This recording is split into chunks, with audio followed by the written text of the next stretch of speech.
আজকে আমাকে বাসায় নারায়ণ পূজা হবে, তো এই জন্য আমি এবং আমার কাকা সকাল সকাল বের হয়ে গেলাম বাজারের উদ্দেশ্যে, মানে ফুল বাজারে যাব।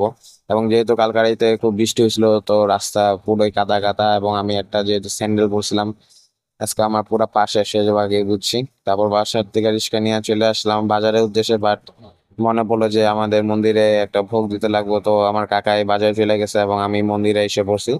And মন্দিরের নাম হলো শ্রী শ্রী গিরিধারী মন্দির। তো এখানে আমি আপাতত ভোগ দিব, এবং ভোগটা মানে ভোগটা দিয়ে আবার চলে যাবো বাজারের দিকে। তো সকাল সকাল রাধা মাধবের দর্শন করে আমি চলে গেলাম বাজারের উদ্দেশ্যে, এবং এটা হলো আমাদের নারায়ণগঞ্জের ফুল বাজার, মানে নারায়ণগঞ্জের মধ্যে সবচেয়ে বড় ফুল বাজার হয়তো এটাই।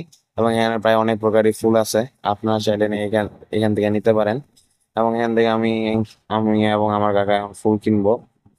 যাই হোক, আর এখান দিয়ে আমার রাস্তান দিয়ে আবার রাস্তা ভেঙে রাখছে, এটার লিগে অনেক অসুবিধা হইতেছে। তো আমি আমার কাকার পিজ্জা পেয়ে গেছি।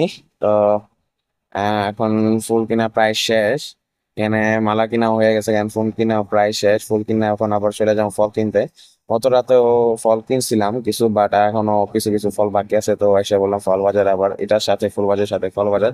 তো এখান থেকে ফল কিনা চলে গেলাম মিষ্টির দোকানে, এখানে থেকে মিষ্টি কিনা তারপর একটা রিক্সা করে চলে গেলাম বাসার উদ্দেশ্যে। তো অনেকদিন পরে একটা ভিডিও চালাম, আশা করি সকলে ভালো লাগে। ধন্যবাদ, বাই।